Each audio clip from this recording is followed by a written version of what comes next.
Վարելու իրավունքից զրկված քաղաքացիների համար հուլիսի 6-ից ուժի մեջ են մտնում վարորդական իրավունքի վերականգնման նոր կարգավորումները։ Ոստիկանության վարչարության արդյունքում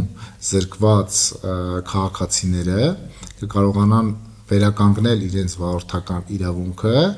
վճարելով 50,000 դրամ պետական տուրք վճարելով եւ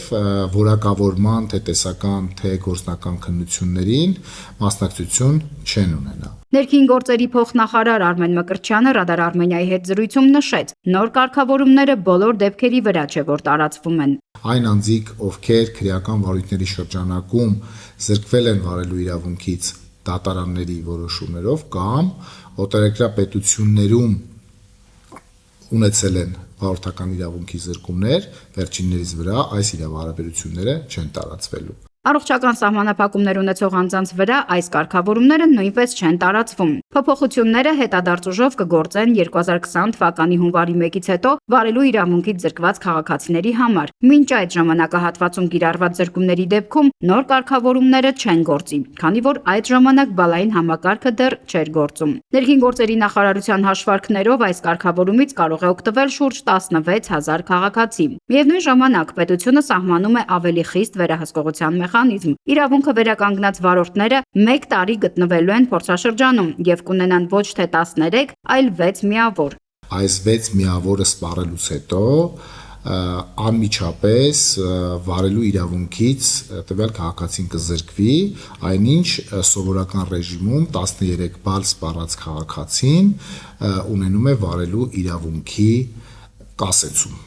Մկրտչյանն ընդգծում է, հուլիսի 6-ից հետո համակարգը կգործի մշտական ռեժիմով եւ նոր զրկումներ ստացած քաղաքացիները նույնպես կանցնեն նույն գործընթացով 1 տարի ժամկետը լրանալուց հետո։ Այն քաղաքացիները, ում վարելու իրավունքից զրկման ժամանակաշրջան, այսինքն 1 տարին լրացած չի լինի հուլիսի 6-ի դրությամբ,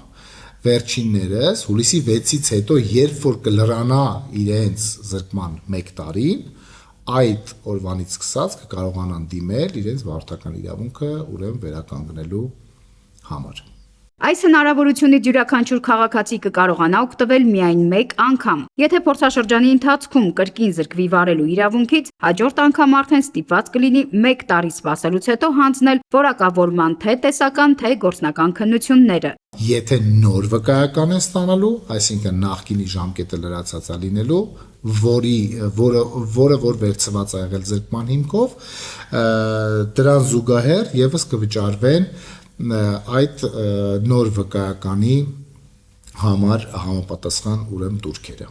Փոխնախարարը շեշտում է, այս փոփոխությունների նպատակը ոչ թե վարորդների համար արտոնություն ստեղծելն է, այլ ճանապարհային երթևեկության անվտանգության մակարդակի բարձրացումը։ Ես մեր վարորդ քաղաքացիներին խորհուրդ կտամ, որպեսզի իրենք խստորեն պահպանեն ճանապարհային երթևեկության անվտանգության կանոնները, քանի որ դա ոչ միայն ընդհանուր պատկերում ձևավորում է հանրային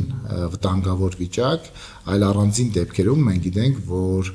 երթևեկության կանոնների խախտումները հանգեցնում են պատահարների, որոնք էլ ունենում են բավականին ծանր հետևանքներ։ Այսպիսով քաղաքացիները պետք է գրանցվեն համապատասխան էլեկտրոնային հարթակում, վճարեն պետական տուրք 50,000 դրամի չափով եւ դիմեն հաշվառման քննական ստորաբաժանումներ նոր վարորդական վկայական ստանալու համար։ Նարինե Ղուկասյան, Մանուել Ստեփանյան, Ռադար Արմենիա։